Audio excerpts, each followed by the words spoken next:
your host, Abcde Sun, and welcome to Special People, the talk show where the guests don't know that they're special. Today's special guest is one of those special people. Buck Nasty, what makes you special? What? I don't know. Maybe I can win the meth smoking competition every year. Uh huh. I've made a lot of friends under my bridge. Mm, I like to help people. Sometimes I come across people and they're all messed up, and I give them a hand. nice. And Um, I've also refrained from stabbing people whenever possible. Stabbing people. How long have you been in the city? Like right around the time the city reopened. It's been a few months now. I came here with Baba Jones, some other friends. We just, looking for a cool place to live. We found there was a nice spot under the bridge, so we moved in. We've been kind of squatting there ever since. Nice. So, you are part of the hobos, but you're a realtor. Uh, Tell me about that. How's that going? Well, you see, I have a special relationship with housing.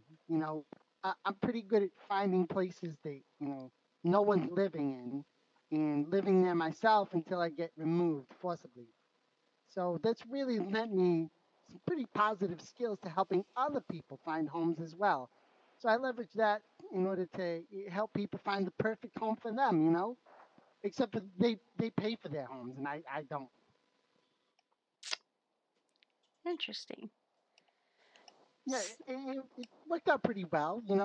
I had an interview with the realty agency and they took me around to different types of homes and I was able to describe the positive aspects of the home and really make it seem pretty desirable.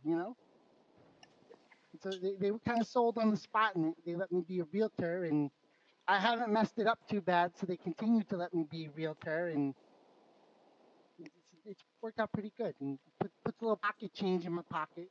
That's all. If you could live anywhere in the world, where would you live?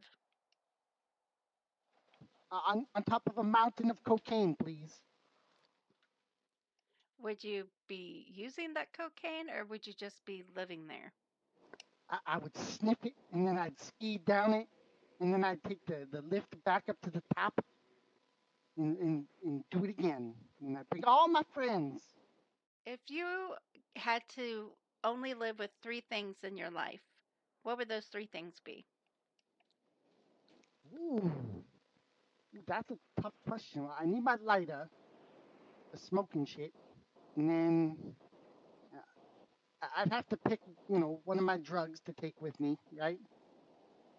And then my hobble. I carry a hobble with me everywhere I go because, I don't like hurting people. I don't carry a gun around with me. And so typically when someone gets a little bit out of pocket, I knock them down and tie them up. And then I make them hang out with me until they're not going to hurt me anymore. It drives them fucking nuts hanging out with me for too long. Exposure to me can be hazardous to your health, both biologically and mentally. I thought you were going to say I win them over with love, but hey, that's close enough. Um, what is your favorite color? Yellow. Why is yellow your favorite color? Well, because it's the color we wear, so that as we're sifting through the trash on the side of the street, the cops tend to see us a little sooner and swerve out of the way. There was a cop today that swerved towards one of us hobos that was wearing the yellow, but that's becoming less rare. More people swerve away when we're on the side of the street, so I think yellow is pretty good for helping us not get run over. If you weren't a hobo, what would you be in an alternate universe? Hmm, that's a good question. Um, oh, that's a really hard question. If there's like an alternate universe out there, what do you think that Buck is doing right now? Probably some kind of accountant, spreadsheets, numbers, things like that. maybe a stock trader, cryptocurrency trader, building cryptocurrency algorithms and stuff to automate trading against exchanges and stuff. Probably something like that.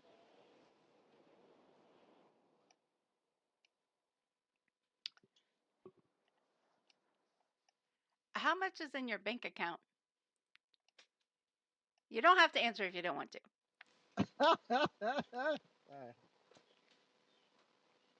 Let's see. My grandma left me a trust fund that I use when I need to buy a race car or something. But let's see, there's $5.8 million in my bank right now.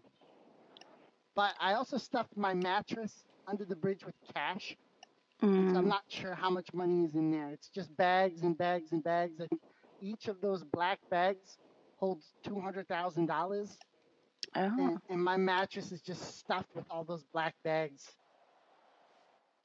if you But could, money isn't real anyway. Money is just based on nothing. It's just that make believe. It that doesn't is even true. matter. That's why I don't even care about it.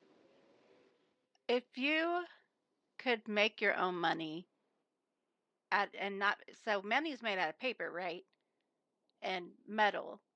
If you could Yeah, make that's your own true. money, what would it be made out of?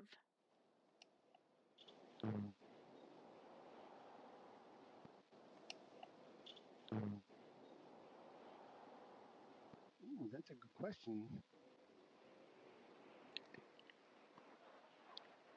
Huh, what would I make it out? I mean, money's already made out of like gold and silver and Mm-hmm. weird paper. Um, so you would want me to make money out of something different than that, right? I suppose you could barter with dreadlocks. You see, dreadlocks show commitment. They show effort and Mm. time duration, and it takes time to grow out dreadlocks. You can't just artificially manufacture dreadlocks. You have to grow them and nurture them and stuff, keep the lice out and shit. So I suppose dreadlocks could be a currency. That is interesting. I'd never thought about that before. Well, Hmm. I mean, if you think about it, currency other than printed money is all based on something that requires work or effort, right? Gold requires work to get it out, find it, get it out of the ground, process it. Silver, same thing, right? So if someone hands you gold, you can be damn well guaranteed somebody did work somewhere to make that thing and hand it to you, right? So like it's a store of value. And so I view dreadlocks as kind of a store of value. That's why I wear them. I don't cut my hair. Who in the city would you consider to be your absolute best friend? Baba Jones, the OG, the vigilante hobo, the god of the hobos. Yeah, definitely best friend. If you had a second best friend, who would that be? Oh man, I've made so many good friends. Like I'd have to say, like Charlie's a great friend. He's another hobo. We made some new friends, Joker with a G, and Chris, and we got Jeff and Kay, and well, I mean, I've got Abel and Noah and Dee and Mahmet. He's an amazing friend. Mahmet's a very good friend ever since I flew in the city. Like probably first day I was in the city, I met him, and he didn't even rob me. You know, we became friends without me even being robbed first. Oh, yeah, he's if he's the Muppet I'm thinking of, yeah, he's a kitty. Oh, is this live? No. Well, I mean, Oh, yes and no. Um, I'm just gonna say for the kid, for the crowd on the other side of the camera that I totally didn't know that this was happening. So, oh shit, I stood up. you're fine. Yeah, that's the whole point. It's a surprise talk show. I have no, I'm just making these up as I go along. It's pretty good. Actually, your questions are fascinating. The currency one really fucked me up. I had to think about it. um, okay. If Bubba and Charlie were drowning, which one would you save? Oh Jesus Christ! You can't put me there. I mean, this is the question where you say I sacrificed myself to save the two of them. But Uh, it's impossible to answer. I'd probably run in and save whoever was not flailing around, right? Because when people are drowning and they're flailing around, they're highly likely to drag you under with them. But if they can remain calm and, cool and chill and shit, you can like grab them and kind of like do that backstroke, carrying them on your chest, you Mm. know. And so you're more likely to save somebody if they're being chill. So I'd probably go for whoever's chill about it. See, this is why I always ask my friends if they know how to swim. Good. I keep a running list in my phone of all the friends who don't know how to swim so that I know who to go after. So, but I'm not a strong swimmer myself, so technically we'd probably just end up both dying. But yeah. So Yeah, my dreadlocks have kind of an aversion to water, so I stay out of it yeah, really. yeah, yeah. Is there anything that's going on in your life that you would like to share? Anything like your realty business or um, anything you want people to be aware of, a cause, special to your heart? There's no services for hobos in the city. There's no soup kitchens. There's no nothing like that. So what's been happening is there's different restaurants around the city that have really stepped up and helped out the hobos. You know, and so like they'll like do a pay it forward thing where somebody will show up and fill the counter with free food, and then they'll tweet about it like at Uwu and stuff. They did this the other day, and then us hobos just hop in the car and drive down there like a bunch of clowns in the car. And then we get out, we go to the counter and say, we here for the snacks. And then the hobos take their fill and we leave.